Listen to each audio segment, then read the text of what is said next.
Bien, chers collègues, nous avons l'honneur d'accueillir cet après-midi M. Pierre Ramin, Mme Anaïque Laurent, directeur général et directrice générale adjointe du travail au sein du ministère du Travail, du Plein Emploi et de l'Insertion.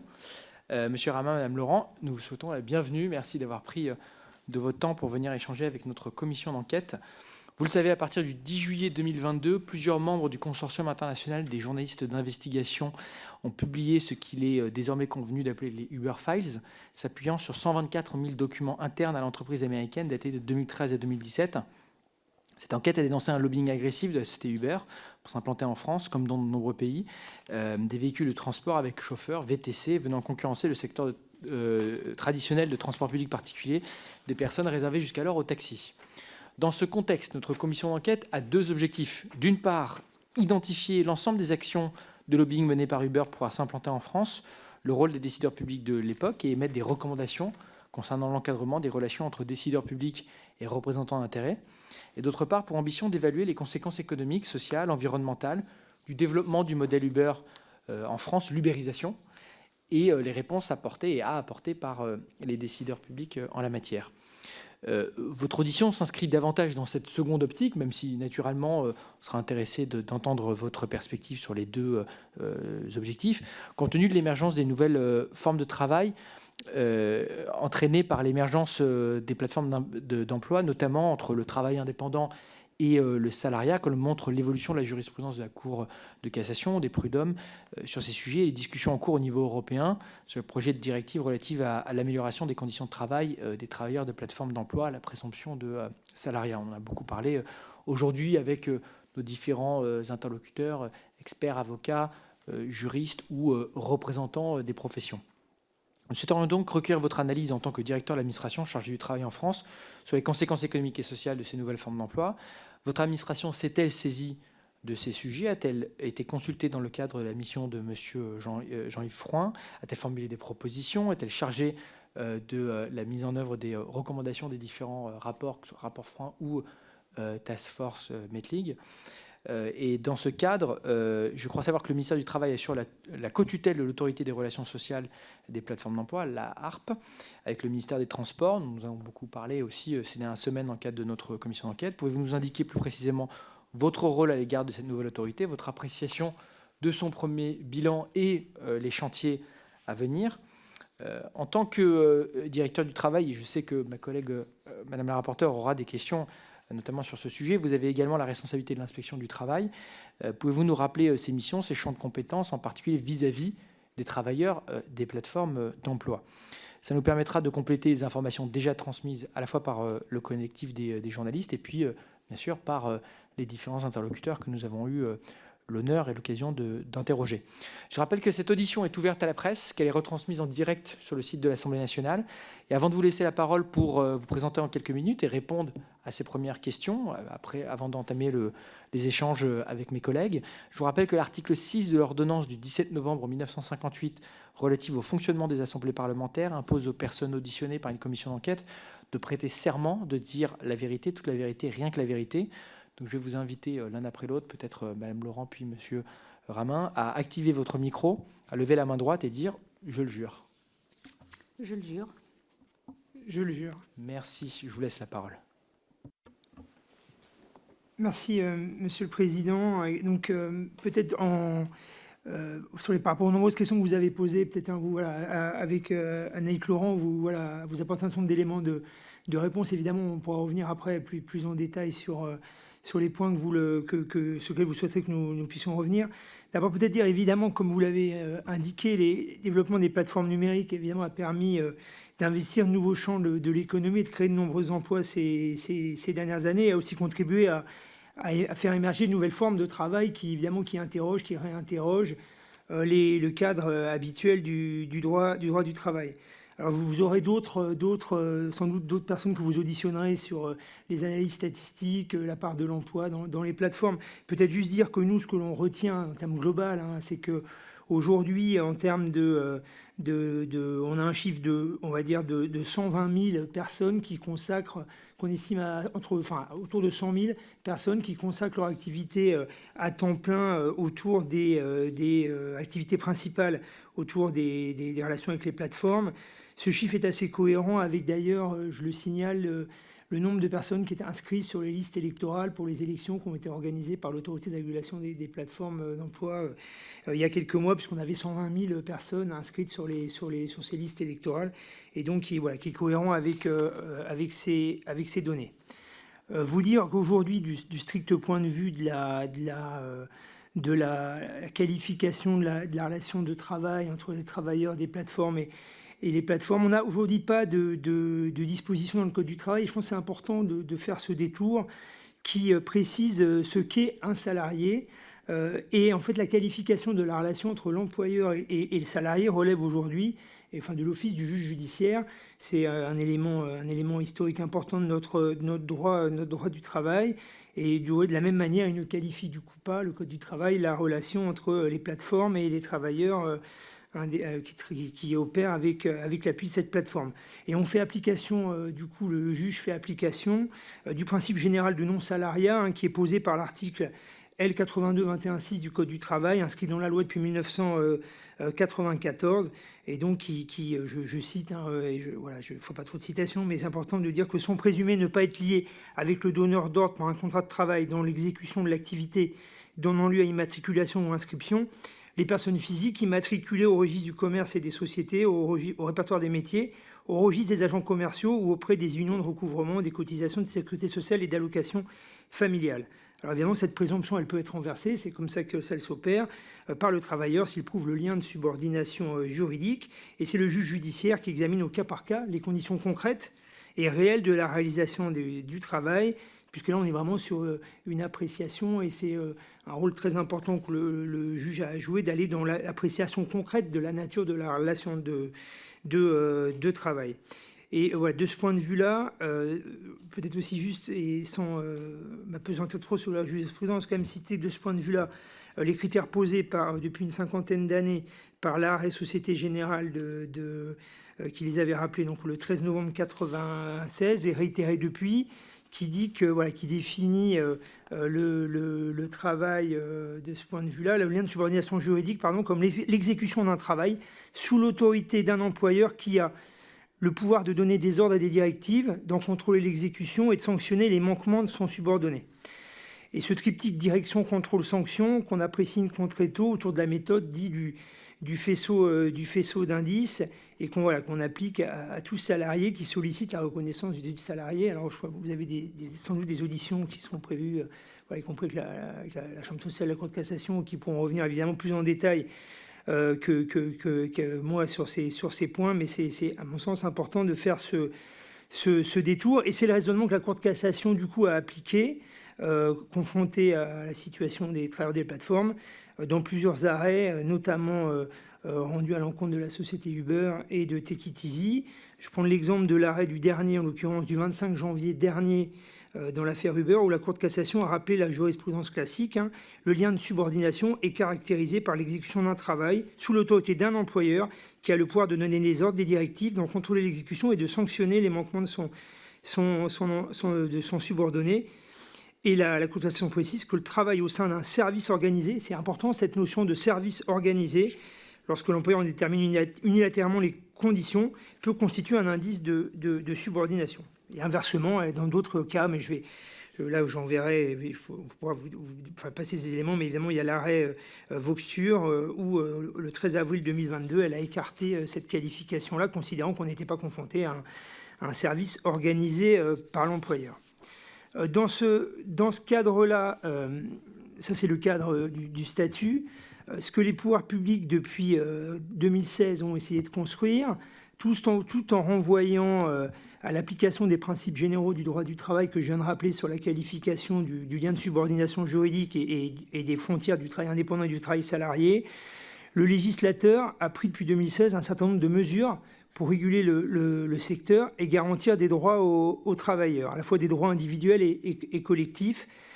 D'abord, en matière de protection sociale, c'est important de faire ce détour, depuis la loi du 8 août 2016, avec la prise en charge de la cotisation en matière d'accident du travail, lorsque le salarié souscrit à une assurance en matière d'accident du travail. Et puis, depuis le 1er janvier dernier, et l'entrée en vigueur de la loi de financement de la sécurité sociale pour 2023, les plateformes de la mobilité peuvent aussi proposer des prestations de protection sociale complémentaires qui bénéficient à titre collectif à l'ensemble des travailleurs de la plateforme. Autre droit collectif qui a été construit depuis 2016 sur le droit à la formation, où les travailleurs indépendants bénéficient à la fois de la prise en charge de leur contribution par les plateformes à la formation professionnelle, ainsi qu'il y a une partie de leurs frais pour la valorisation des acquis de l'expérience. Et de la même manière, les plateformes ont l'obligation d'abonder le compte personnel de formation des travailleurs des plateformes qui réalisent plus d'un certain chiffre d'affaires pour elles. Et puis en ce qui concerne les droits collectifs, et c'est aussi des points évidemment très, très importants dans l'organisation du cadre juridique et de l'exercice des droits des travailleurs des plateformes, ceux-ci peuvent exercer leurs droits de grève et les mouvements notamment de refus concerté de fournir leurs services organisés ne peuvent ni engager leurs responsabilités contractuelles, ni constituer un motif de rupture de leur relation avec la plateforme ou justifier des pénalités. Et ils peuvent également se constituer en organisation syndicale et collective. Et c'est un point important, et notamment pour faire valoir par l'intermédiaire de cette organisation leur intérêt collectif. Et puis, dans un deuxième temps, autour de ces droits collectifs, et en s'appuyant sur ces droits collectifs, le législateur a souhaité faciliter la structuration d'un dialogue social entre les représentants des travailleurs et des représentants des plateformes. Ce mise en place de ce dialogue structuré est apparu comme un moyen privilégié pour rééquilibrer les relations dans le secteur en particulier des plateformes de la mobilité, avec l'idée que par ce dialogue social, on pourra trouver des équilibres adaptés pour concilier performance sociale et performance économique. Et donc c'est l'objet de l'ordonnance du 21 avril 2021 qui instaurait le principe du dialogue social entre les plateformes et les travailleurs au niveau de deux secteurs d'activité, celui des conduites, des conduites d'une voiture de transport avec chauffeur, les VTC, et celui des activités de livraison de marchandises au moyen d'un véhicule à 2 ou 3 roues motorisé ou non. Et c'est à cette fin, pour structurer et organiser ce dialogue social, qu'a été organisée la représentation des travailleurs des plateformes sur le principe d'une élection nationale, organisée et sous l'égide d'un nouvel établissement public, l'autorité de régulation sociale des plateformes qui a été créée à cette occasion. Et le cadre juridique, on pourra y revenir, a été complété par l'ordonnance du 6 avril 2022 sur les modalités de représentation des organisations de plateformes en tant que telles, autour de la définition des critères de représentativité, d'audience et la création d'une commission de négociation pour chacun de ces secteurs et des modalités aussi, les règles de validité des accords conclus dans ce cadre-là. Peut-être juste en pratique, la première élection des organisations représentant les travailleurs des plateformes a été organisée du 9 au 16 mai dernier par l'ARP, avec 16 organisations qui avaient déposé une candidature. Les 7 organisations candidates dans le secteur des VTC ont été élues, ont des représentants. Et concernant les livreurs, il y a 4 organisations qui ont obtenu des suffrages nécessaires. Alors peut-être d'ores et déjà, pour anticiper une question que vous pourrez nous poser sur le taux de participation qui effectivement a été faible, c'est 1,83% côté livreur, 3,9%. Oui, côté livreur et 3,9% côté VTC. Cette première impression de faiblesse est quand même à relativiser, parce que la première élection du genre, il faut quand même avoir conscience que pour des travailleurs indépendants qui n'ont pas été confrontés, qui n'ont pas nécessairement conscience qu'un dialogue social est en train de se structurer, c'est pas nécessairement totalement négligeable, avec un rappel quand même en termes de point de comparaison. Le taux de participation aux dernières élections des représentants des salariés des entreprises de moins de 10 salariés était de 5,5%. C'est des élections professionnelles où il faut évidemment progresser et mieux les faire connaître. Mais je veux dire, en termes de comparaison, je fais le détour puisque c'est important de signaler que c'est une première pierre. Et voilà, donc il faut relativiser le résultat au regard des taux de participation qu'on a dans d'autres élections équivalentes. Alors, peut-être juste pour finir sur les négociations, pour dire des premiers accords ont été conclus en janvier dernier. Vous pourrez évidemment revenir sur les modalités d'organisation de ces négociations quand vous auditionnerez l'ARP. Mais du coup, le premier accord a été conclu pour fixer un revenu minimum par course, fixé à 7,65 €, avec l'idée, l'objet, enfin, fera l'objet d'un réexamen annuel. Et deuxième accord qui a été conclu, c'est un accord de méthode pour organiser le cadre du dialogue social, qui définit notamment la composition et le fonctionnement de la commission de négociation organisée par l'ARPE pour ces accords, et qui prévoit aussi les modalités de versement d'une allocation complémentaire à l'indemnisation légale pour les représentants des travailleurs qui participent à ces négociations. Accord de méthode qui définit un calendrier et des thèmes pour l'agenda social de 2023. Peut-être juste pour finir sur l'ARPE et sur le dialogue social, vous signalez que la création d'un établissement public spécifique est une originalité dans le paysage. Je crois que dans les points très importants qui ont motivé la création de cet établissement public spécifique, c'était le sentiment assez partagé, je crois, de la nécessité d'avoir un tiers de confiance, un régulateur qui organise les négociations dans un secteur où le dialogue social ne préexistait pas. Et voilà, ce rôle de tiers de confiance qu'on peut avoir dans d'autres champs plus traditionnels du dialogue social et de la négociation collective autour des commissions mixtes paritaires organisées par le ministère du Travail habituellement, joue un rôle important pour organiser, structurer un dialogue quand il n'existe pas. Et la création d'un établissement public spécifique avait aussi l'intérêt de permettre de lui adjoindre un financement à la charge des plateformes, en partant du principe qu'il était de la responsabilité des plateformes elles-mêmes d'être impliquées financièrement dans la régulation du dialogue social. Et donc c'est une taxe affectée financée par les plateformes qui finance l'ARPE. Sachant que le budget de l'ARPE, c'est à la fois un budget pour financer les emplois de l'ARPE, qui sont 7 aujourd'hui, c'est 7 ETP, mais c'est aussi pour financer toute l'indemnité qui est versée pour perte de revenus pour les travailleurs qui participent et qui s'investissent dans les négociations. Et c'est évidemment un point très important pour faire fonctionner ce dialogue social.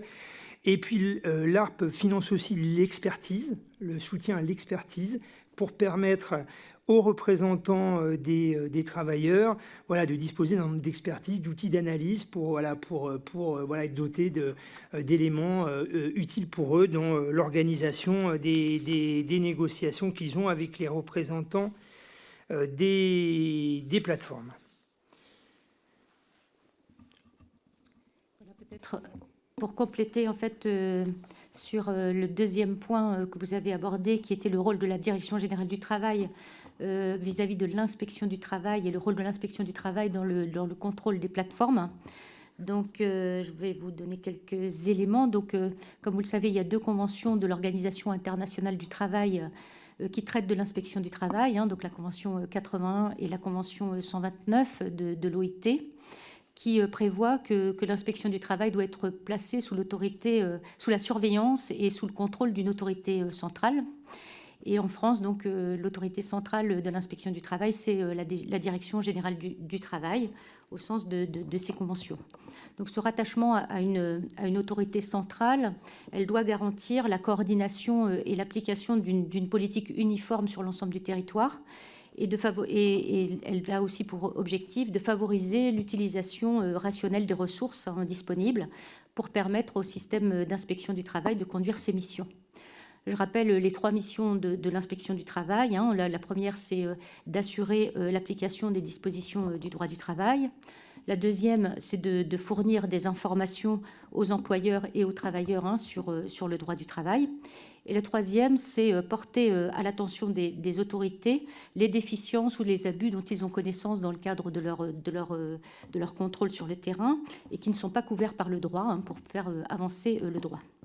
Voilà, donc concrètement, la Direction générale du travail, en tant qu'autorité centrale, elle contribue donc d'abord à la définition des principes d'organisation du réseau territorial des inspecteurs du travail. Elle détermine les orientations de la politique du travail, elle coordonne l'action de l'inspection, elle évalue les actions qui sont menées sur le terrain.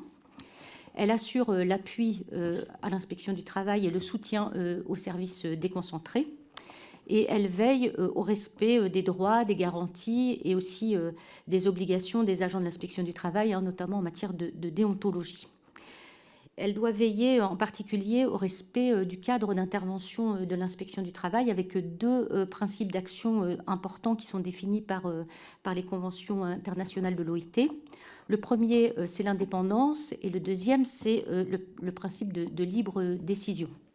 Le premier principe, l'indépendance, la convention donc 81 et la 129 aussi hein, de l'OIT. La 129 c'est juste sur l'agriculture, hein, elle est sectorielle, mais elle dit la même chose. Elle dit que l'inspection du travail doit être composée de fonctionnaires publics dont le statut et les conditions de service leur assurent la stabilité dans leur emploi et les rendent indépendants de tout changement de gouvernement et de toute influence extérieure indue. C'est évidemment une condition importante, hein, première, pour l'exercice de la mission, et ça conforte évidemment la crédibilité de l'inspection du travail hein, aux yeux des parties en présence. Ça, c'est le premier grand principe d'action. Et le deuxième principe d'action, c'est la libre décision, qui est donc aussi défini par les conventions de l'OIT et repris évidemment dans le Code du travail français. C'est en fait, ça signifie qu'il appartient à l'agent de contrôle de choisir, en fait, compte tenu des constats qu'il a réalisés, les suites qu'il entend donner à son contrôle, hein, donc soit donner un conseil, soit faire une observation, soit mettre en demeure l'employeur, soit faire un procès-verbal, arrêter des travaux, etc. Donc en fait, ça permet en fait à l'agent de l'inspection du travail, l'inspecteur du travail, de choisir. En fait, il a un choix dans les suites qu'il entend donner à ces constats. Une fois que j'ai fait ce rappel, je voudrais vous donner peut-être quelques éléments sur l'action de l'inspection du travail, du coup, dans le contexte du développement des plateformes, hein, puisque, en fait, le développement des plateformes a évidemment amené l'inspection du travail à s'interroger sur l'application du droit du travail pour les travailleurs de plateforme. Hein, et donc, notamment, elle a commencé à faire des contrôles sur les sujets les plus visibles, les problématiques les plus visibles, hein, ce qui était plutôt les plateformes de livraison de repas, de livraison de pizza, avec des conditions de travail pour les livreurs difficiles, des risques routiers, des risques routiers, du matériel en mauvais état, des problèmes de durée du travail, de rémunération, de sous-location de compte, etc. Donc, c'est par la porte des livreurs, en fait, hein, qui sont rentrés beaucoup sur les plateformes, même si il y a aussi des contrôles d'autres plateformes qui ne sont pas des plateformes de mobilité, mais plutôt des plateformes d'emploi, hein, sur lesquelles l'inspection du travail aussi s'investit. Donc, en fait, ils sont rentrés donc, par les livreurs. Évidemment, ils sont arrivés sur les contrôles des plateformes, hein, évidemment. Et ils ont commencé à se questionner, évidemment, sur le statut, puisqu'on leur a dit que ce ne sont pas des salariés, mais des travailleurs indépendants, en tout cas dans la plupart des plateformes. Et d'où l'interrogation, notamment sur le lien de subordination tel qu'il a été défini tout à l'heure, rappelé tout à l'heure, entre la plateforme et les travailleurs, et ils ont lancé donc des actions à partir de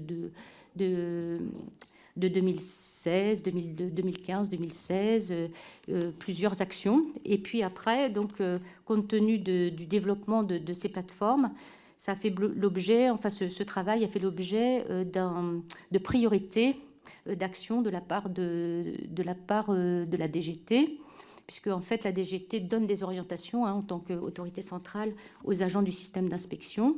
Et donc on construit des plans d'action pluriannuels hein, depuis 2020, avec des axes prioritaires en fait qui tiennent compte de l'analyse évidemment de l'activité de l'inspection, de ce qu'ils voient sur le terrain, des accidents du travail, de l'actualité aussi, hein, par exemple sur le Covid bien sûr, mais aussi des remontées des agents de contrôle hein, sur ce qu'ils voient, puisqu'ils nous font des remontées tous les 15 jours sur ce qu'ils font, et il faut remonter leur questionnement. Hein, c'est la troisième mission de l'inspection du travail.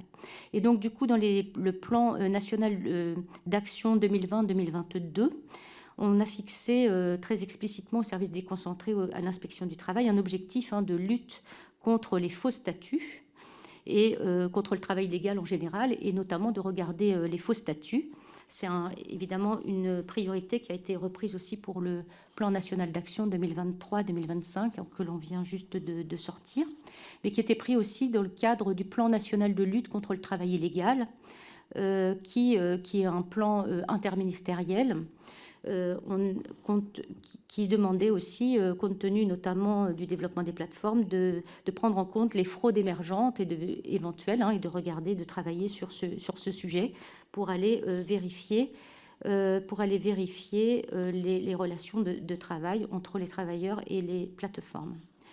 Donc, le contenu de ces contrôles, qu'est-ce que c'est que la lutte en fait contre les faux statuts? Donc, les inspecteurs du travail, mais aussi dans le cadre du PNLTI, les autres agents de contrôle, doivent faire des investigations qui consistent pour l'agent de contrôle à établir que des personnes qui sont sous couvert d'un statut de travail indépendant et qui affichent en fait une relation contractuelle, commerciale ou de sous-traitance sont en réalité liées par un contrat de travail. Donc, ils doivent vraiment faire du constat. Et donc, ils doivent établir l'existence de circonstances de fait qui caractérisent l'existence des éléments constitutifs du lien de subordination et du contrat de travail. Donc, ce qu'on a dit tout à l'heure, donner des ordres, contrôler, sanctionner. Et ils doivent, c'est évidemment les mêmes les critères de la Cour de cassation, et ils doivent démontrer aussi l'intention frauduleuse, en fait, de l'élément intentionnel, en fait, de l'infraction. Et une fois qu'ils ont terminé leur constat, ils doivent saisir le procureur de la République pour que des poursuites pénales soient engagées. En fait, c'est pas eux évidemment qui déterminent le sujet, mais ils font des investigations. Ce sont des contrôles qui sont très importants, enfin qui demandent beaucoup de mobiliser beaucoup de moyens. On a fait plusieurs actions, évidemment, sur l'ensemble des plateformes, en remontant à partir des travailleurs. Et notamment, on peut parler peut-être de la société Deliveroo, puisqu'on a eu un jugement récent sur Deliveroo, qui a demandé en fait de commencer à travailler, à faire des contrôles de septembre 2016 jusqu'en 2017, puisqu'il faut entendre, comme c'est des éléments de droit, comme il faut caractériser. Comme il faut caractériser les faits, il faut rencontrer en fait l'ensemble des travailleurs, enfin, ou une partie importante des travailleurs. Donc là, il y a eu plus de 2000 travailleurs qui ont été entendus, 2256 livreurs. Ça a demandé de mobiliser 10 inspecteurs du travail, dont une personne pendant 6 mois à temps plein. Et donc, de récupérer beaucoup de données avec quelques difficultés par rapport à un contrôle qui ne serait pas un contrôle de plateforme, puisqu'en fait, on est sur du dématérialisé, donc il faut récupérer aussi des données chez les livreurs ou chez les travailleurs, et donc c'est plus complexe évidemment que dans une autre entreprise, dans une entreprise plus classique. Voilà, après... donc, ces procédures sont transmises au procureur.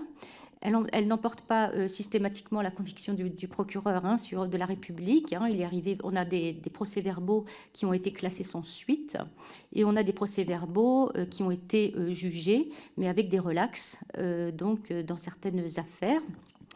Et un certain nombre d'affaires sont en cours, sont ont été transmis au procureur et sont en cours d'examen. Et elles peuvent mettre évidemment plusieurs mois, voire plusieurs années. Enfin, elles mettent plutôt plusieurs années pour être audiencées.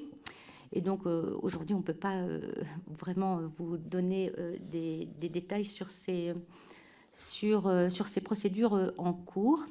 Ce qu'il faut rappeler quand même, c'est que cette condamnation de la plateforme n'a pas d'effet quand même direct sur la requalification du contrat de travail du contrat entre contrat commercial et contrat de travail, et donc sur les droits des travailleurs. Donc en fait, les travailleurs peuvent se porter partie civile pour obtenir une indemnisation en tant que victime, mais évidemment ça ne permet pas la requalification. Pour qu'ils soient requalifiés, évidemment, il faut qu'ils aillent au Conseil des prud'hommes en fait, pour avoir une requalification, c'est du civil et c'est pas du pénal. Donc en fait, on a bien deux types d'actions possibles. Deux types d'actions. On a l'action pénale de l'inspection du travail qui réprime en fait une infraction de travail dissimulé par utilisation de faux statuts. donc qui peut être initié par un PV de l'inspection du travail ou par un autre corps de contrôle. Ça nécessite de réunir les éléments de fait qui démontrent l'existence d'un contrat de travail, donc avec les mêmes critères, les critères de la Cour de cassation sur le lien de subordination. Ça nécessite de démontrer aussi l'intention frauduleuse et évidemment l'engagement de poursuite par le procureur. Ça prend beaucoup de temps. Vous voyez que sur Deliveroo, les contrôles ont été faits en 2016-2017. Et en fait, on a la condamnation de première instance qui est arrivée en mai 2022. En parallèle, il y a la possibilité pour les travailleurs, en tout cas, d'aller au civil et d'essayer d'obtenir la requalification de leur relation de travail en contrat de travail. Et dans ce cas, de pouvoir obtenir, d'en tirer les conséquences en matière de salaire, d'indemnité, etc. C'est ce qu'ont fait des travailleurs d'Uber en janvier 2023. Ils ont obtenu en fait une requalification, mais c'était bien au civil. Donc ce sont que les travailleurs concernés qui peuvent y aller. Ça nécessite pour eux évidemment d'apporter les éléments de fait qui démontrent l'existence de ce lien de subordination. Et ça va beaucoup plus vite, en fait, aussi que... Mais ce n'est pas le même objet, ça va beaucoup plus vite que l'action pénale, puisque pour l'exemple Uber, avec la condamnation que l'on a eue en 2023, on avait un conseil des prud'hommes en 2015, et en fait, après, en 2023, on est maintenant à la Cour de cassation, donc ça va beaucoup plus vite, en fait, que le pénal, et en tout cas, ça permet pour les travailleurs d'avoir la requalification en salarié, ce qui n'est pas le cas en fait du pénal. Mais le pénal permet évidemment, et c'est pour ça que l'inspection du travail se mobilise là-dessus, de réprimer l'infraction de travail dissimulé par l'utilisation de faux statuts. Voilà peut-être pour vous donner les premiers éléments. Merci beaucoup, c'est très riche, très intéressant. Moi, j'ai peut-être quelques petites questions de contexte, et puis après, je laisserai la rapporteure qui aura beaucoup d'interrogations. Juste sur un de vos tout premiers points, Monsieur Ramin, vous avez vous-même émis un bémol en disant que ce n'était pas votre rôle de faire les collectes de statistiques économiques, de données sur les créations d'emplois. Mais j'aimerais quand même avoir votre regard, votre analyse sur cette question statistique. Est-ce qu'aujourd'hui, on considère qu'on a assez de données? Est-ce que c'est un sujet sur lequel il faut pousser, puisque c'est un peu au cœur du débat. C'est la question de savoir si ces plateformes ont créé ou non des emplois, combien, si un changement de leur modèle économique ou de leur relation avec leurs travailleurs pourrait entraîner des destructions d'emplois aussi. Il y a un débat de savoir, par exemple, si Deliveroo a quitté l'Espagne suite à des décisions qui ont été prises en ce sens. Donc moi, j'aimerais bien avoir peut-être si vous pouviez aller un petit peu plus dans le détail sur l'analyse que l'on fait sur ces créations d'emplois et sur les statistiques sur lesquelles on s'appuie. Et après, une deuxième question. Je trouvais intéressant ce que vous avez défini, le triptyque direction, contrôle, sanction. On parle beaucoup d'Uber et des principales plateformes VTC et livreurs dans cette commission d'enquête. Je voudrais savoir si il y a des exemples d'ubérisation dans d'autres secteurs que les pouvoirs publics ont pu considérer comme abusives, qui ont pu mener à des fermetures, des requalifications, soit par vos soins ou d'autres structures. Je pense à l'ubérisation dans les secteurs, on en a parlé un peu dans ces derniers jours, dans les secteurs du soin, vous voyez, aides-soignants, etc., où là vraiment vous avez pu, ou les pouvoirs publics ont pu considérer qu'on n'était manifestement pas dans du travail indépendant, mais clairement dans une forme de travail dissimulé ou de salariat dissimulé. Peut-être quelques éléments d'éclairage sur les aspects statistiques. Alors d'abord, la Direction générale du travail n'est pas une direction en charge de l'exploitation d'outils statistiques. Peut-être juste d'abord sur l'ampleur du phénomène. Quand on croise les données à la fois des déclarations des GFIP, enfin toutes les données partielles qu'on peut avoir, et y compris celles des listes électorales pour le scrutin qui avait été organisé pour les plateformes de mobilité. Voilà, on est autour de 100 000, ce que j'indiquais tout à l'heure, personnes dont c'est l'activité principale. Évidemment, le phénomène est plus large quand on ajoute aussi les activités accessoires. Peut-être de ce point de vue-là aussi, renvoyer, parce que je sais que l'INSEE est en train de mettre à jour son enquête emploi en continu et à intégrer dans l'enquête emploi continue qui sera rendue, je crois, publique mi-23, enfin à l'été, d'ici l'été. Il y aura des premiers résultats sur un module complémentaire spécifique sur le travail des plateformes qui a été rajouté par l'INSEE et qui, je pense, sera intéressant. Parce que vraiment, l'enquête emploi, c'est un outil très riche d'analyse auprès des travailleurs sur la base d'un échantillon représentatif. Et je pense qu'il y aura beaucoup d'éléments aussi d'éclairage sur complémentaires à ce qu'on a nous, qui sont des données de nombre de personnes qui se déclarent comme ayant développé une activité, mais qui est une donnée beaucoup plus parcellaire. Après, sur les analyses plus économiques, là, je suis pas... nous, on n'est pas véritablement outillés là-dessus. Je pense qu'il y a des observateurs. Je pense que l'ARP aussi, d'ailleurs, aura peut-être des éléments au titre des travaux d'analyse qui commencent à construire. Ils auront peut-être des éléments à partager avec vous sur le sujet. En tout cas, je pense que au niveau statistique, à la fois les sources qu'on a aujourd'hui sont à la fois convergentes et seront utilement complétées par l'INSEE. Sur l'analyse plus d'impact, je pense qu'il y a des travaux complémentaires qui devront être menés. L'ARP en aura pour partie peut-être, mais peut-être qu'il y a d'autres travaux qui... Mais moi, je ne l'ai pas en visibilité là, et nous, on n'est pas les plus outillés dans cette analyse. Alors après, sur les autres plateformes que l'on contrôle, parce qu'évidemment, nous, on s'est concentré dans l'exposé sur les plateformes de mobilité où, en application du cadre législatif, il y a vraiment eu des spécificités, ou notamment sur la construction d'un dialogue social spécifique à ces plateformes qui sont quand même dans une situation très particulière que le Conseil constitutionnel avait reconnu d'ailleurs quand il avait examiné la loi qui a prévu la mise en place de la loi mobilité, qui avait organisé ce dialogue social. Donc c'était vraiment un cas très spécifique, mais c'est vrai que les plateformes peuvent se développer dans d'autres secteurs. Nous, côté inspection du travail, on a un sujet autour des plateformes d'emploi, notamment et là-dessus, peut-être Anaïs peut mettre des éléments, notamment sur le métier du sanitaire, qui sont un des éléments qu'effectivement on voit ressortir dans ces secteurs où ce type de plateforme d'intermédiation se développe. Oui, effectivement, on travaille sur... Enfin, l'inspection du travail, elle travaille sur toutes les formes de plateformes, avec les difficultés un peu pour trouver aussi les personnes, les travailleurs qui sont concernés par ces plateformes. Et donc, effectivement, aujourd'hui, on est en train de travailler sur les plateformes d'emploi. On a beaucoup de plateformes d'emploi, de mise en relation, d'étudiants avec des employeurs, qui fait de l'intermédiation, en fait, entre les uns et les autres. Et on est effectivement en train de travailler aussi sur les plateformes de mise à disposition de personnel, par exemple soignants, d'aides-soignants, d'infirmiers, etc., sur lesquels on est en train de travailler avec la santé aussi, parce qu'avec le ministère de la Santé, puisqu'on a beaucoup de discussions aussi sur le lien de subordination et la responsabilité aussi, médicale aussi. Il y a des sujets autour de cela, donc on est en discussion.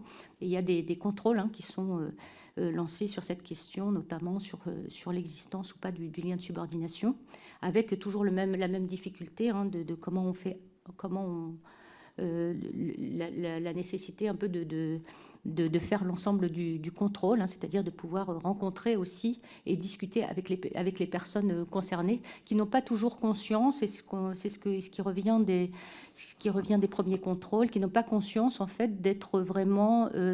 qui pensent être dans une entreprise de travail temporaire ou qui ne sont pas forcément bien immatriculés, d'ailleurs, comme travailleurs indépendants, qui ne connaissent pas bien, en fait, la réglementation aussi qui concerne les travailleurs indépendants. Donc, on a quand même beaucoup de travail à faire sur cette question.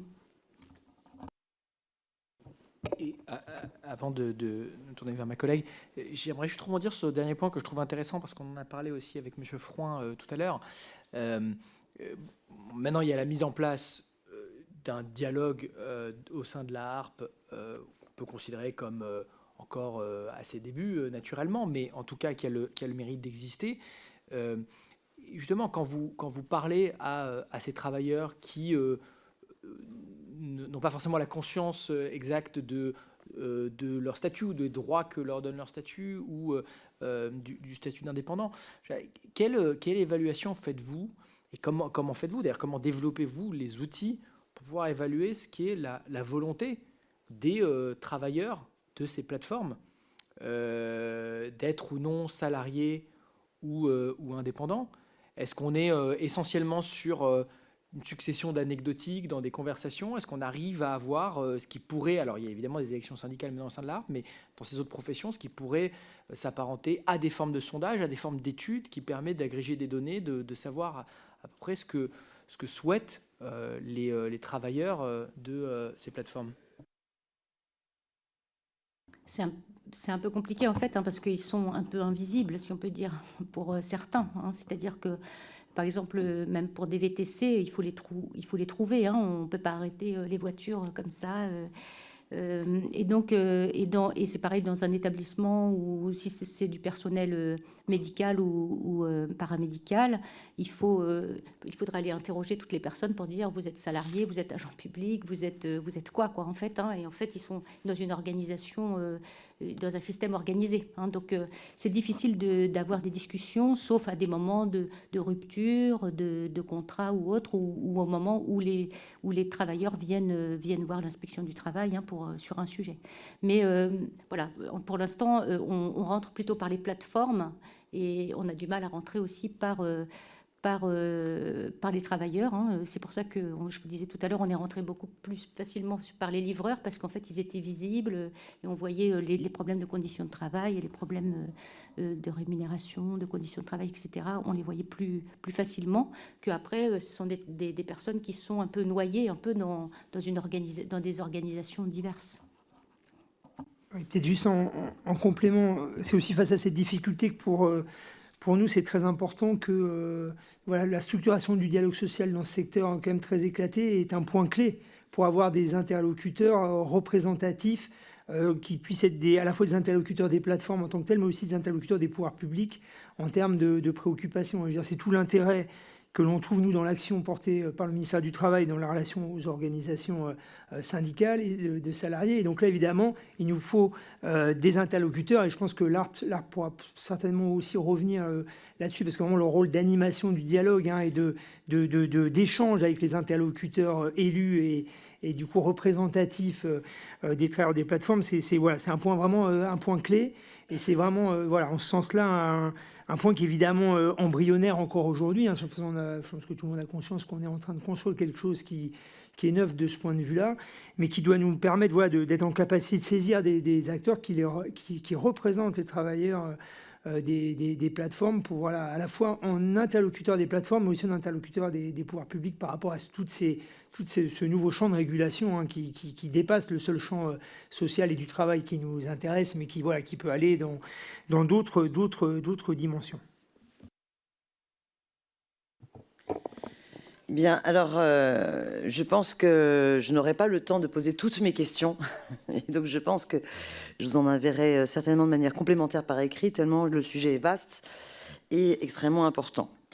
Et pour commencer, je dirais que sur les données sur l'emploi, donc oui, nous solliciterons l'INSEE pour avoir justement ces données, mais j'aurais aimé quand même avoir votre appréciation. On sait qu'il y a, en dehors des VTC et des livreurs, mais déjà pour ce qui concerne les livreurs, on sait que ça s'est substitué à d'autres types d'emplois qui existaient avant dans la livraison. Et sur les autres secteurs d'extension de l'ubérisation, n'avez-vous pas le sentiment qu'il y a eu finalement une substitution d'emplois ubérisés qui étaient avant des emplois d'intérim? En tout cas, je pense que notre enquête parlementaire aura besoin de ces éléments-là. Peut-être que l'INSEE pourra nous les transmettre.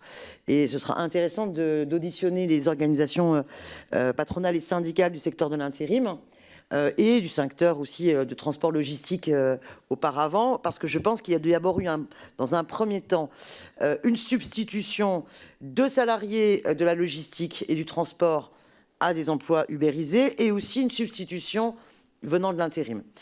Ça doit être certainement d'autant plus vrai pour les personnels de santé, sachant que pour les personnels de santé, et je rajouterai l'aide à domicile également, médico-social, sans doute il y a eu aussi des indépendants professions libérales qui finalement perdent un peu leur indépendance dans une certaine subordination par le biais des plateformes. Avez-vous observé cela ? Sachant que toutes les plateformes de mise en relation ne créent pas forcément de la subordination. Je veux dire, Doctolib ne crée pas de la subordination, j'aime toujours à le rappeler. Donc je pense que ça serait vraiment intéressant d'avoir toutes ces données pour l'emploi, parce qu'un argument quand même très fort qui a souvent été donné depuis le début de l'ubérisation, ça a été la promesse de l'emploi. Et au nom de cette promesse de l'emploi, on ne regarde pas que cette promesse de l'emploi se fait au mépris des lois de la République et du Code du travail, et d'une surexploitation totalement inacceptable. Et c'est là où votre rôle est déterminant. Donc votre rôle est déterminant puisque la Direction générale du travail, désolée si je ne suis pas suffisamment précise dans les mots que j'emploie et que ça se trouve, je vais malmener les règles de l'OIT, mais Impulse est quand même contrôle l'inspection du travail. Elle a son indépendance dans la mise en œuvre, mais vous impulsez les grandes orientations et vous donnez les moyens de sa coordination pour l'efficacité du contrôle de l'application du Code du travail sur le territoire. Donc, ma première question, c'est que vous nous avez exposé, notamment en prenant l'exemple de Deliveroo, ce que vous pouviez faire, tout en montrant les limites. Ça demande beaucoup de temps, beaucoup de moyens humains. Et finalement, un travailleur, il va au prud'homme, ça va plus vite. Alors, sachez que côté travailleurs, généralement, les travailleurs de l'ubérisation, c'est les plus précaires. Donc, pour eux, ça leur coûte beaucoup, en fait, de faire ces démarches-là. C'est très compliqué. Donc, peu le font. On est quand même dans une situation où c'est un peu paradoxal de se dire, en état de droit, c'est à chacun de se défendre et non pas aux outils de l'État de garantir l'état de droit.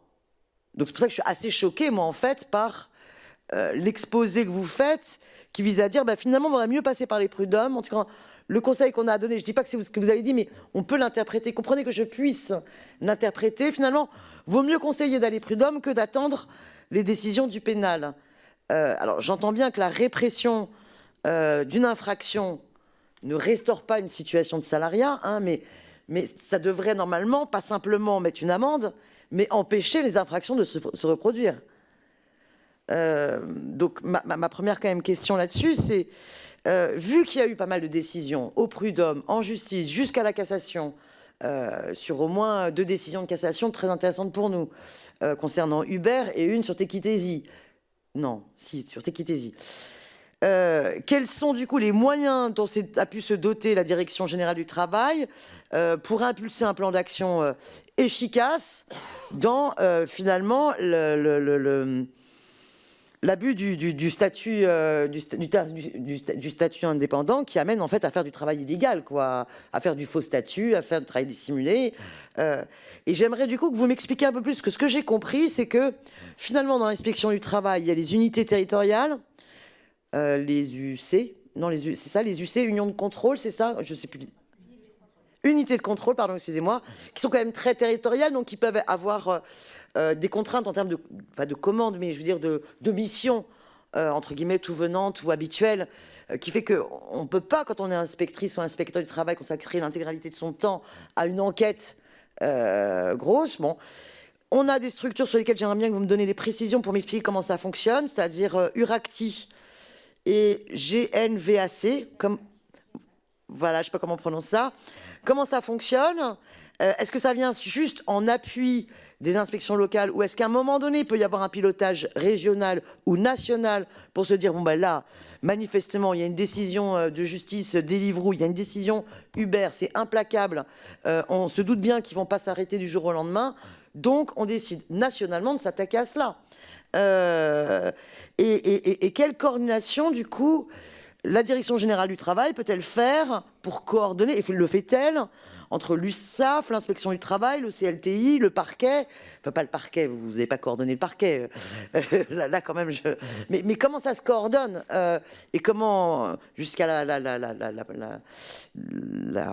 l'autosaisie du parquet en fait, parce que le sentiment quand même qu'on a, c'est que depuis 2014, où on sait pertinemment qu'il y a une illégalité dans le fonctionnement d'Uber, on a un peu le sentiment que face à cela, il y a eu un manquement de l'État, que l'État n'a pas empêché, et que les outils de l'État n'ont pas empêché l'illégalité de ces plateformes de l'ubérisation. Donc j'aimerais bien vous entendre déjà sur cette première série de questions.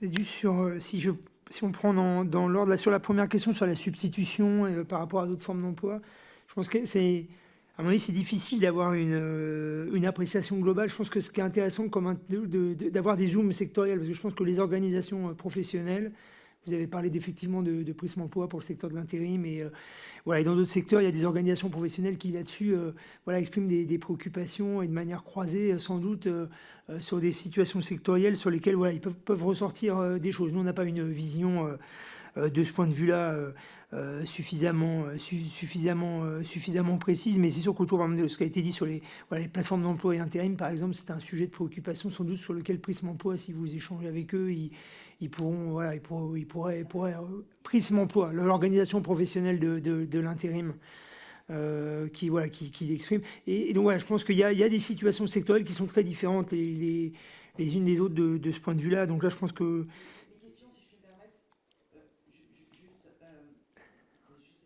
oui, on va parler.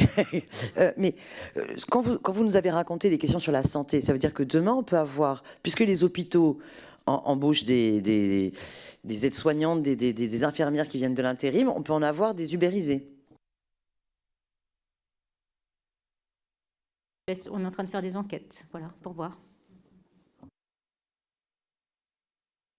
Non, mais voilà, juste pour vous dire que du coup, en termes d'analyse sectorielle, c'est assez, à mon avis, différent et disparate d'un secteur à l'autre. Donc il y a un vrai travail d'échange et de dialogue que vous pourrez sans doute avoir s'il y a des secteurs plus particuliers qui vous préoccupent auprès des organisations professionnelles concernées. Voilà. Après, peut-être concernant l'organisation de l'inspection du travail, effectivement, on a plusieurs niveaux. On a trois niveaux d'intervention. On a le niveau des unités de contrôle, qui sont des unités de contrôle départementales, qui sont des unités de contrôle avec entre 2 et 10, voire 12 inspecteurs du travail, qui sont dans un collectif sur un territoire. Les inspecteurs du travail donc, sont dans ces unités de contrôle, ont un secteur géographique avec les entreprises à contrôler dans ce secteur géographique qui est, les unités de contrôle, elles sont départementales, on est au niveau départemental. Après, dans chaque niveau régional, dans chaque direction régionale, il y a une unité régionale d'appui et de contrôle de lutte du travail illégal, contre le travail illégal, les URACTI, qui sont au niveau régional. Donc chaque direction régionale, DRETS, a une URACTI qui est composée en fait d'un responsable d'unité de contrôle régional et d'un certain nombre d'agents de contrôle pour aller faire du contrôle du travail illégal. Donc ils sont spécialisés dans le travail illégal et donc ils peuvent venir en appui en fait des agents de contrôle des unités de contrôle sur une procédure, par exemple, complexe, donc ça peut être ce type de procédure, où ils peuvent aller sur l'ensemble de la région pour faire du contrôle du travail illégal. Et puis, il y a le GNVAC, le groupe national de veille et d'appui au contrôle, qui est un groupe de contrôle qui est placé... GNVAC, groupe national de veille et d'appui au contrôle au niveau national, qui a été mis en place et en fait qui est un groupe d'inspecteurs du travail et de directeurs du travail, enfin d'agents de contrôle au niveau national qui me sont rattachés et qui vient en fait soit pour coordonner des actions de contrôle au niveau de la France entière, au niveau de la France entière sur des contrôles un peu d'envergure qui concernent des enseignes par exemple qui sont répartis sur plusieurs territoires et donc ils font de la coordination et ils vont sur place aussi faire du contrôle avec des agents de contrôle et ou bien ils prennent des contrôles compliqués, complexes, ou des nouvelles... ils sont aussi en veille, justement, sur toutes les nouvelles formes d'emploi qui pourraient poser des problèmes en termes de droit du travail. Hein. C'est pour ça que, en fait, les inspecteurs du travail, ils nous remontent tous les 15 jours, en fait, des informations sur ce qu'ils font, sur ce qu'ils voient, etc. Et donc, il y a une veille qui est faite notamment par le GNVAC, et on essaye de voir un peu les nouvelles pratiques des entreprises ou de nouvelles formes d'emploi. Et donc, on lance après des priorités sur la base aussi de ces remontées, hein, d'où dans les derniers PNA, plans nationaux d'action, de l'inspection du travail, à partir de 2020, on a mis ce travail sur les faux statuts, parce qu'on avait vu qu'il y avait des sujets qui bougeaient de ce côté-là, de plus en plus de travailleurs indépendants. Et donc, l'idée, c'était d'aller voir si c'était évidemment du faux indépendant ou pas. Hein, mais ce qui demande de rencontrer les personnes, d'avoir l'autorisation aussi des personnes pour sortir un certain nombre d'éléments, notamment avec ces plateformes qui sont dématérialisées. Hein. Donc, ce n'est pas non plus si simple, parce que les personnes ne sont pas toujours... d'accord, en fait, hein, pour apparaître dans un procès verbal. On est obligé de donner, de donner aussi leur nom, etc. Donc, voilà. Mais je n'ai pas dit que c'était mieux qu'ils aillent ou qu'ils n'aillent pas, que les salariés, enfin, que les travailleurs aillent au Conseil des prud'hommes ou pas. Ça dépend ce qu'on veut faire, mais en tout cas, l'idée, c'est bien d'essayer d'aller faire des contrôles pour relever des infractions. Ça, c'est un sujet. Et puis après, il y a le sujet de faire requalifier son contrat, enfin sa relation en contrat de travail, qui est une autre chose. Hein. C'est-à-dire, c'est pour bien montrer qu'il y avait les deux possibilités. La possibilité pénale, qui amène quand même à une sanction, une sanction pénale, hein, mais qui ne permet pas de régler tous les sujets. Voilà, c'est tellement ça que je disais. Alors, dans la foulée de ce sujet, j'aurais souhaité savoir, concernant l'affaire Deliveroo, est-ce qu'elle a été initiée par une inspectrice ou un inspecteur du travail d'une UC, ou au niveau régional ou au niveau national? Ça, c'est ma première question. Ou est-ce que, quoi qu'il en soit, ça a pu commencer par un bout et y avoir du soutien d'ailleurs? Enfin, j'ai besoin de me représenter ça. Je me doute bien qu'il y a plus d'affaires que celle de Deliveroo, et je sais que notre commission d'enquête parlementaire n'a pas à aborder des enquêtes qui sont en cours, hein, donc nous respectons cela. Mais y a-t-il eu, comment dire, vous nous dites que c'est à partir de 2020 qu'il y a donc un plan national d'action sur les faux statuts. Ce plan national d'action sur les faux statuts cible-t-il véritablement les plateformes de l'ubérisation? Et est-ce à dire qu'il n'y a pas donc eu d'impulsion ministérielle avant cette date-là sur les problématiques liées à l'ubérisation? Puisque je vous dis vraiment le sentiment fort d'une situation de manquement. Ça, c'est ma première question. Deuxièmement, avez-vous eu vent de problématiques de sentiments d'empêchement? Alors, quand je précise, ils peuvent être de deux natures différentes. Est-ce que vous avez eu vent d'inspecteurs qui se disent « j'aurais bien aimé mener une bataille sur la question du travail dissimulé des plateformes, ou du travail illégal, excusez-moi si je ne prends pas exactement le bon terme, mais de toute façon, je n'en avais pas les moyens humains et le temps. » Est-ce que vous avez entendu déjà des remontées de ce type-là? Et nous auditionnions un avocat tout à l'heure, Monsieur Giusti, qui nous a fait état dans son audition d'avoir eu des témoignages d'inspecteurs du travail, d'inspecteurs de l'URSSAF et d'inspecteurs de l'OCLTI ayant subi des pressions pour arrêter des enquêtes concernant des grosses plateformes de l'ubérisation. Et je vais déjà m'arrêter là, et je verrai la suite après. C'est juste pour... D'abord, sur un point en termes d'impulsion, effectivement, nous, ce qu'on vous a rappelé, c'est que depuis 2020, dans le plan national d'action de l'inspection du travail est inscrit lutte contre les faux statuts, et c'est un point important. Et en termes de contrôle, et mais sans rentrer dans le détail des plateformes concernées, il y a une vingtaine de contrôles par an depuis, qui concernent d'ampleur, qui concernent les plateformes qu'on a pu... Oui, depuis 2020, donc ça c'est un point important. Avant 2020, je ne peux pas vous dire ce qu'il en était des impulsions, parce que voilà, ni Anaïk Laurent ni moi n'étions dans ces fonctions. Il y avait évidemment un PNLTI qui s'exerçait et qui avait déjà, dans la lutte contre le travail illégal, la question des faux statuts faisait quand même déjà partie des préoccupations.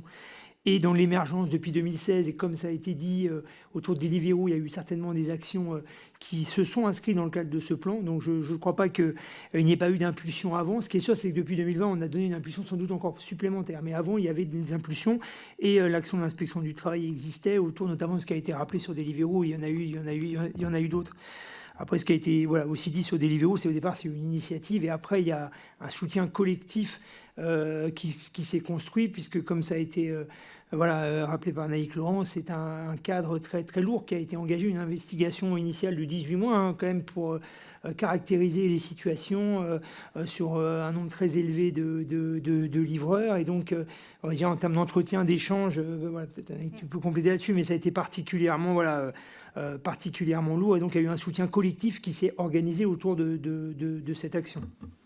Oui, sur Deliveroo, en fait, il y avait 10 agents. Hein, donc, il y a eu des agents de l'URACTI et des agents de l'unité de contrôle qui avaient Deliveroo au siège. Hein. Donc, en fait, il y a eu des inspecteurs du travail et de l'UC et de l'URACTI. Je ne sais pas s'il y avait le GENVAC, je ne suis pas capable de vous le dire, mais en tout cas, voilà. Après, à partir de 2019, c'était déjà dans le PNLTI, enfin dans le plan national de lutte contre le travail illégal. Et en 2020, en tout cas, parce que je n'ai pas regardé avant, je sais pas, je crois qu'il y avait pas des plans pluriannuels avant 2020. Mais du coup, il y a eu vraiment une demande collective pour l'ensemble de l'inspection du travail de travailler vraiment sur ces faux statuts de façon collective, quoi. Voilà, même si il y avait eu déjà des contrôles avant sur cette thématique. Hein, c'était pas le début. Après, voilà. Donc après sur l'empêchement, moi je peux pas vous dire. Je ne peux pas vous dire avant, mais en tout cas sur l'empêchement, j'aurais bien aimé, j'ai pas le temps, peut-être que les inspecteurs du travail le disent ou auraient pu le dire. Hein, je pense que c'est pas forcément, ça fait peur aussi un peu. Hein, il y a les inspectrices qui ont porté Deliveroo sont venues le présenter l'autre jour à d'autres inspecteurs du travail. Elles avaient un dossier gros comme ça, et encore, il y en a toute une partie qui était dématérialisée, invisible, et donc elles ont un peu fait peur aussi. Sur ce que ça demandait comme travail, parce que c'est un travail quand même très important, très minutieux, qui demande beaucoup d'investissement. Donc, effectivement, il faut, quand on se met sur un travail comme celui-là, on a besoin d'être à plusieurs et d'y travailler. Bon, effectivement, c'est lourd. Donc, peut-être qu'il y a des gens qui aimeraient et qui ne l'ont pas fait à cause de ça. Ça, j'en sais rien, je ne l'ai pas entendu dire, mais en tout cas, c'est possible. Par contre, les témoignages d'inspecteurs qui auraient eu des pressions, je ne sais pas, je ne veux pas parler pour l'OCLTI, je ne veux pas parler pour les autres. Hein. En tout cas, sur l'inspection du travail, je n'en ai pas entendu parler. Et en tout cas, vraiment, c'est... Enfin bon, pour moi, c'est non. Hein, mais bon, après... En tout cas, et puis c'est pas du tout la culture. Hein. Question ? Non, peut-être juste, pour dire qu'en ce qui me concerne également, moi, j'ai pas connaissance, personne n'a porté à ma connaissance qu'il y a eu des pressions exercées. Donc voilà, après, effectivement, qu'il y ait des inspecteurs qui disent c'est très lourd et du coup qui se censurent dans le fait d'y aller, mais moi, en tout cas, j'ai aucune connaissance d'empêchement qui aurait été rapporté auprès d'agents de contrôle sur le sujet. J'en viens à deux autres questions. Comment fonctionne la coordination entre l'URSSAF, l'inspection du travail, l'OCLTI, puisque sur Deliveroo, je crois savoir qu'à un moment donné, l'URSSAF s'est impliquée. Et après, tout ça pour moi est encore extrêmement compliqué. Je veux bien que vous reveniez dessus. Deuxième question, comme vous le savez, il y a eu une décision du tribunal administratif après la non-réponse de la Première ministre à une demande de livreurs que l'inspection du travail enquête sur le travail dissimulé suite aux décisions de justice au prud'homme. Le ministre du Travail a décidé, le ministère du Travail a décidé de faire appel. Comment voyez-vous cette succession de décisions? C'est à la fois la décision du tribunal administratif et à la fois la décision de recours. Je sais que c'est un peu une question peut-être un peu compliquée, vu les fonctions qui sont les vôtres, mais du point de vue des fonctions qui sont les vôtres, quelle interprétation vous en faites? Alors peut-être déjà il y a une coordination en fait entre l'inspection du travail, l'URSSAF, l'OCLTI et tous les autres corps de contrôle qui travaillent ensemble, les impôts, etc., qui sont listés dans le Code du travail et qui font du travail illégal. Donc en fait, dans le cadre du plan national de lutte contre le travail illégal, c'est un plan interministériel qui est porté par le ministre du Travail, mais avec l'ensemble des autres ministères pour lutter contre le travail illégal. Il n'y a pas que l'inspection du travail qui fait du contrôle de travail illégal. Et dans le plan national de lutte contre le travail illégal, il sert aussi à ça. Il sert à mettre autour de la table l'ensemble des corps de contrôle qui peuvent lutter contre le travail illégal et qui peuvent mettre des actions pour essayer d'être plus efficaces sur cette lutte contre le travail illégal. Donc ça existe au niveau national, et donc on travaille avec l'OCLTI et notamment le groupe national de veille et d'appui au contrôle, le GNVAC, dont je vous ai parlé tout à l'heure, et travaille avec l'ensemble de ces corps de contrôle pour discuter des affaires, notamment des affaires à incidence nationale ou des affaires complexes qui remontent au niveau national pour essayer d'avoir des stratégies de contrôle efficaces, y compris au niveau européen, parce que vous voyez bien qu'on a de plus en plus d'entreprises, de problèmes de travail illégal au niveau européen, voire international. Donc évidemment, tout le monde se met autour de la table pour essayer de voir quelle stratégie de contrôle. Au niveau départemental, il y a aussi des comités, les CODAF, les comités départementaux antifraude, qui sont en présidence conjointe du préfet et du procureur de la République, et qui réunissent aussi autour d'eux l'ensemble des corps de contrôle, donc inspection du travail, impôts, police, gendarmerie, URSSAF, pour aussi essayer de cibler des actions de contrôle et décider d'actions de contrôle en commun et de les mener ensemble. Puisqu'en fait, évidemment, par exemple, quand on obtient, quand il y a évidemment du travail illégal, il y a des fraudes, évidemment, à l'URSSAF, aux cotisations sociales, etc. Et donc, en fait, toutes les caisses de sécurité sociale, les caisses des impôts, etc., récupèrent en même temps des cotisations qui n'ont pas été payées. Donc, voilà, c'est d'où l'intérêt de travailler tous ensemble. Et en général, évidemment, en plus de la procédure pénale ou de l'amende pénale ou des sanctions pénales, évidemment, tous ces rappels de cotisations, etc., sont très importants, notamment pour les grosses structures. C'est clair ou vous?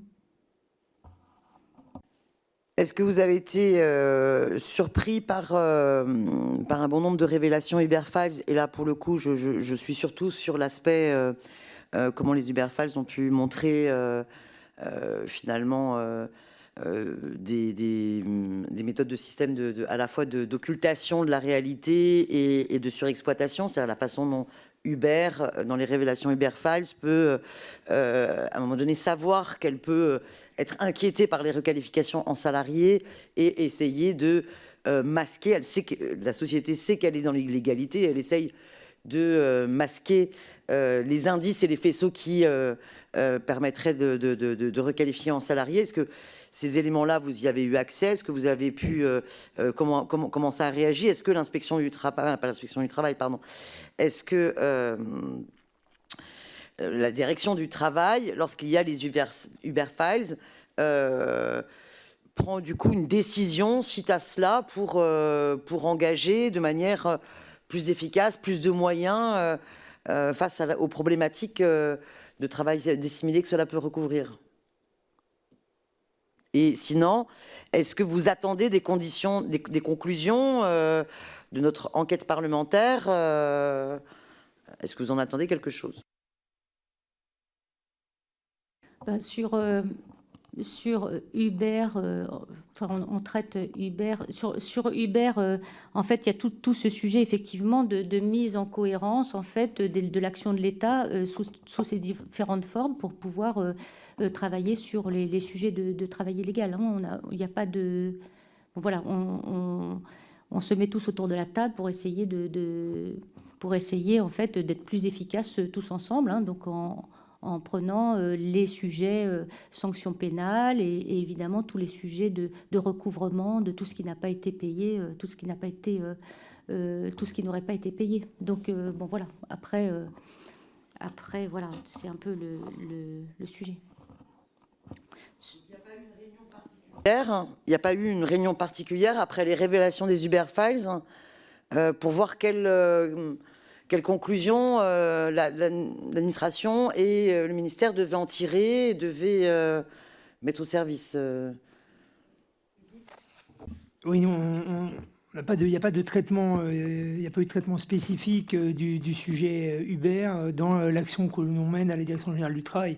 Il y a un sujet global de régulation des plateformes de mobilité à travers le dialogue social. Il y a des questions d'engagement de moyens de contrôle, mais il n'y a pas eu de modification. Enfin, qu'on a continué à déployer les actions de contrôle qui sont les nôtres sur le sujet et d'appuyer le développement à la fois du dialogue social et la constitution de l'ARP pour que le cadre législatif qui avait été construit puisse s'appliquer. Juste dire à notre collègue Mme Oulot que naturellement, si vous voulez poser des questions, vous êtes les bienvenus. Bon, allez, puis après, on se retournera vers la rapporteure.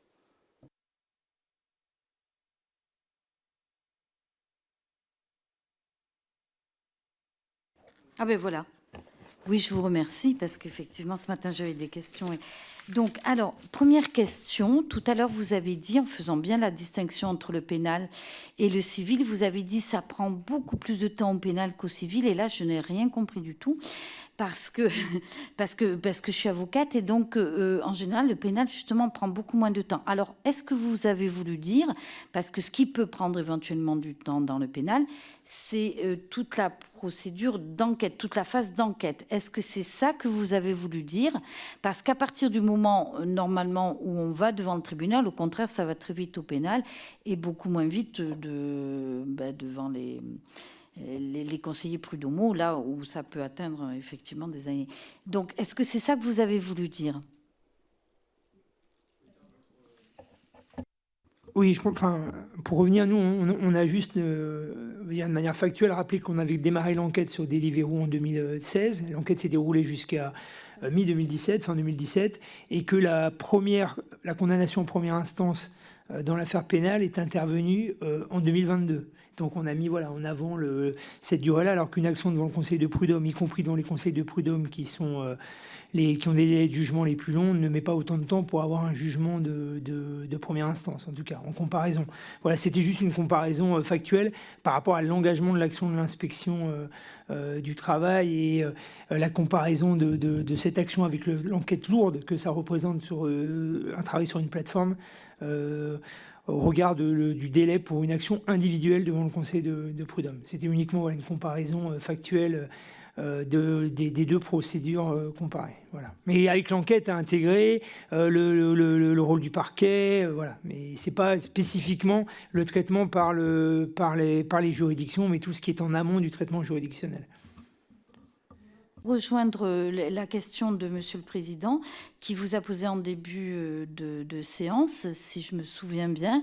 Est-ce que ça a procuré des emplois? Et moi, j'avais envie de détailler et en me demandant si ça a procuré des emplois aux Français, si ces plateformes, il y a beaucoup de personnes étrangères en situation régulière ou pas en situation régulière. Est-ce que vous pouvez à peu près avoir une idée sur ça, sur le nombre de personnes qui travailleraient ou pas en situation régulière ou pas en situation irrégulière mais étrangère?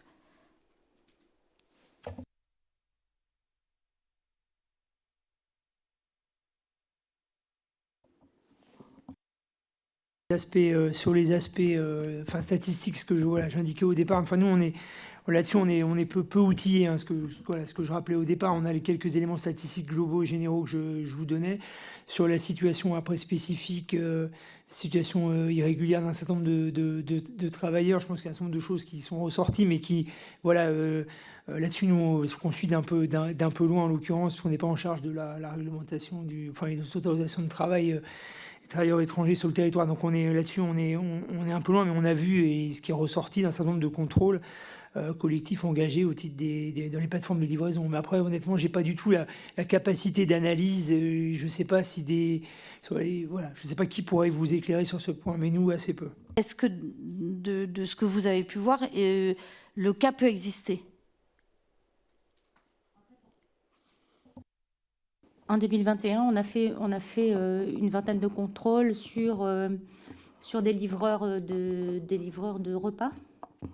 Et donc, on avait quand même un sujet de sous-location de comptes de livreurs à d'autres livreurs, en fait. Et c'était à peu près 10% des 10% qui faisaient de la sous-location, en fait, hein, dans ceux qu'on a dans l'échantillon qu'on a vu, hein, c'est-à-dire il y avait il me semble plus de 300 livreurs, hein, qui ont été contrôlés. Et il y avait 10% en fait qui faisaient de la sous-location de compte, mais ça ne veut pas dire que ce sont des étrangers sans titre, hein. Ça pouvait être des sous-locations à des personnes qui n'étaient pas immatriculées comme des travailleurs indépendants, hein. C'était plutôt ça que... Voilà, après on n'a pas non plus de... Mais c'était ça qu'on regardait en fait, hein. C'était de la sous-location, et c'était de la sous-location à des personnes qu'on ne connaissait pas et les plateformes ne connaissaient pas et avec qui ils n'avaient pas fait de contrat. Vous avez parfaitement répondu, c'est clair pour moi. Dernière petite question très rapide pour que je comprenne bien, parce qu'en fait, quand vous intervenez, c'est que le droit du travail est en... Je vous laisse terminer. Non, mais vous... Alors, quand vous intervenez, ça veut dire que c'est le droit du travail qui est en jeu. Donc, finalement, chaque fois que vous intervenez, ça donne raison à la Cour de cassation et on peut dire que effectivement, il y a un contrat. C'est-à-dire, j'aimerais bien comprendre parce que on pourrait se dire, mais comme on n'est pas sûr qu'il y ait contrat de travail, puisqu'il faut que ce soit reconnu d'abord par les juridictions civiles ou par les juridictions civiles d'ailleurs. Vous pouvez pas intervenir peut-être chaque fois. Vous voyez ce que je veux dire? Est-ce que vous avez compris le sens de ma question? Mais en fait, on peut intervenir dans des enquêtes au titre du faux statut dans le cadre de la lutte contre le travail illégal. Et donc, même si la personne n'est pas réputée être salariée parce qu'elle n'est pas titulaire d'un contrat de travail, ça ne nous empêche pas d'intervenir au titre de la lutte contre le travail illégal sur les faux statuts. Et donc ça, on est amené à le faire. C'est ce qu'on a fait dans l'affaire des Deliveroo, par exemple, qui a été largement citée au départ. Les livreurs concernés n'avaient pas de contrat de travail avec la plateforme. Voilà, on est obligé même d'aller voir du coup ces travailleurs pour pouvoir établir en fait le lien avec la plateforme et vérifier qu'il n'y a pas de lien de subordination, qu'il y a ou pas un lien de subordination en reprenant l'ensemble des éléments ordre, contrôle et sanction, hein, vous voyez bien. Juste donc pour clore, j'ai bien compris la réponse.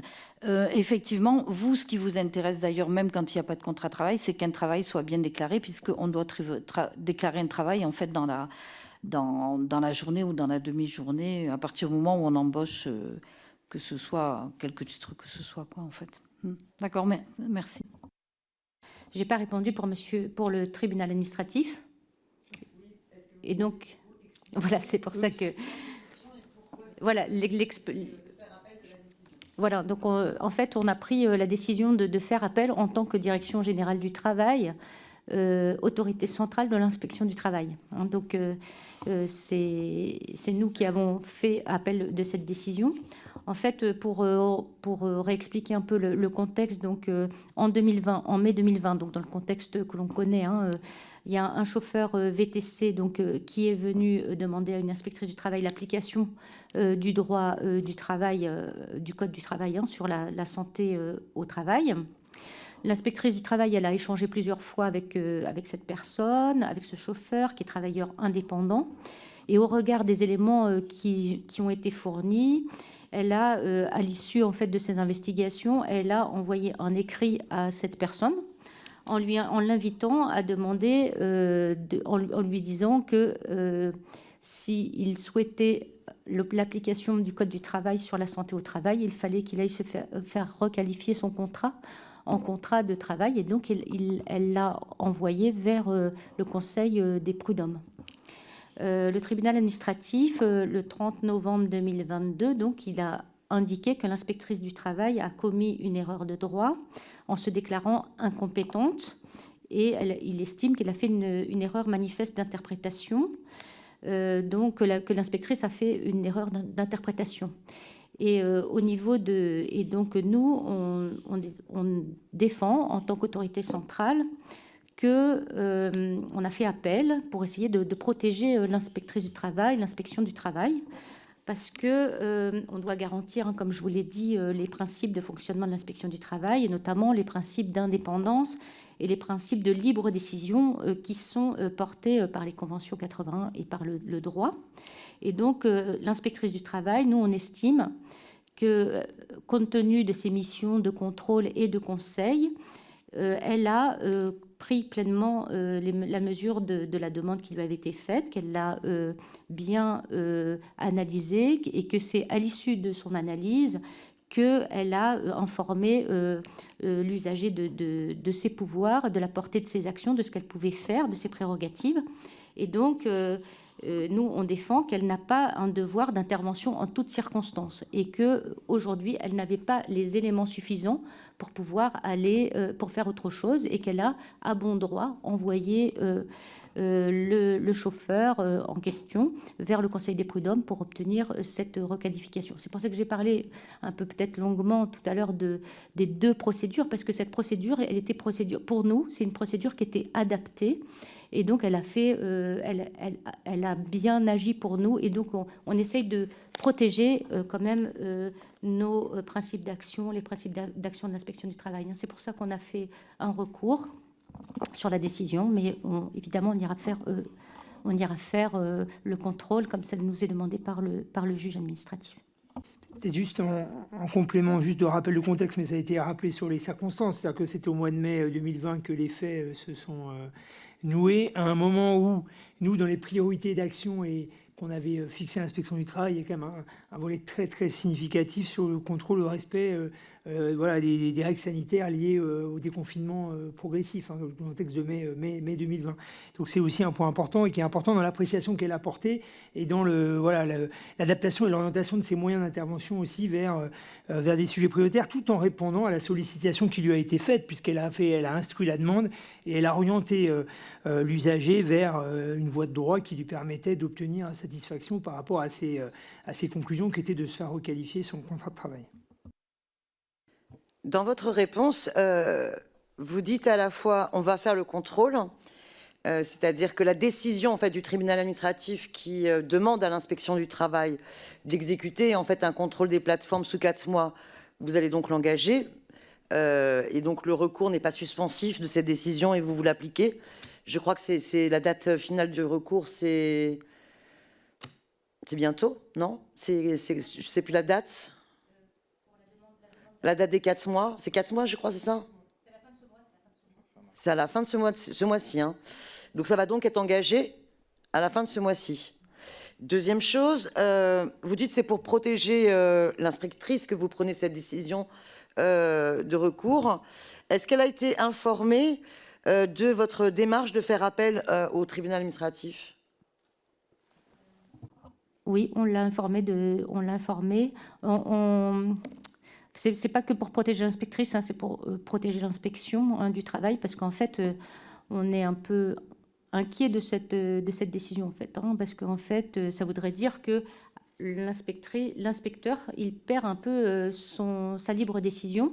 Et donc, après, on a quand même des difficultés. On aurait des difficultés après pour pouvoir fonctionner à terme, si à chaque fois on va au tribunal administratif, et du coup, on nous oblige quand même à aller, même si l'inspecteur du travail a pris une autre position. Donc, voilà. Donc, pour nous, c'était vraiment important. Donc, oui, on va aller faire le contrôle parce que le tribunal nous l'a demandé, mais on va demander justement l'aide de l'URACTI, parce qu'en fait, de l'URACTI aussi, parce qu'on voyait bien que c'est un gros contrôle, même si on a d'autres contrôles qui sont en cours. Autre question, quelle a été l'évolution des effectifs de l'inspection du travail entre 2017 et aujourd'hui? Est-ce qu'il est possible, pas forcément de nous les donner de suite, mais de pouvoir nous les donner? Car on comprend que le contrôle de ces plateformes pour le travail dissimulé demande énormément de moyens humains et de temps, mais on a un peu l'impression qu'en fait, très tôt, on se rend compte qu'il y a manifestement un abus du statut d'indépendant, et on a l'impression que ça met quand même beaucoup de temps avant de réagir dans l'inspection du travail pour pouvoir effectuer l'ensemble de ces contrôles. On a le sentiment, mais on verra ça au niveau de l'URSSAF, que les problèmes sont assez équivalents à ce niveau-là.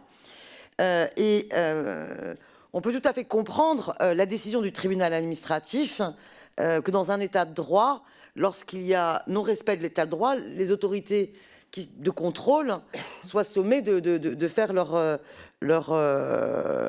d'honorer leur mission, et que la réaction de la direction du travail soit au contraire de protéger l'administration pour qu'elle ne soit pas contrainte de faire ce à quoi elle sert, c'est-à-dire le contrôle, eh bien, ne rassure pas face finalement à plusieurs années consécutives de sentiments de manquement de l'État à ses obligations pour garantir l'état de droit. Je ne sais pas si vous comprenez cette... Je comprends, mais c'est pas très, j'allais dire c'est pas juste, mais en tout cas l'inspection du travail, elle est allée sur, elle a fait du contrôle, elle a contrôlé pratiquement, elle a contrôlé toutes les plateformes de mobilité en fait, hein, pour tout vous dire, et donc on n'estime pas qu'on a failli de ce côté-là. Après, là, la demande qui était faite à l'inspecteur du travail, c'était bien de pouvoir bénéficier de dispositions du Code du travail.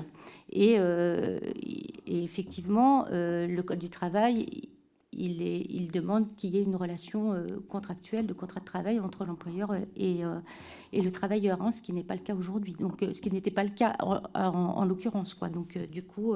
Voilà, donc elle a dit qu'elle l'a renvoyé vers le Conseil des prud'hommes. C'était pas inopportun, c'était pas inopportun. Après, on a fait effectivement sur les effectifs, on vous donnera depuis 2017, on a une baisse effectivement des effectifs, hein, comme tous les services de l'État en fait, hein, aujourd'hui.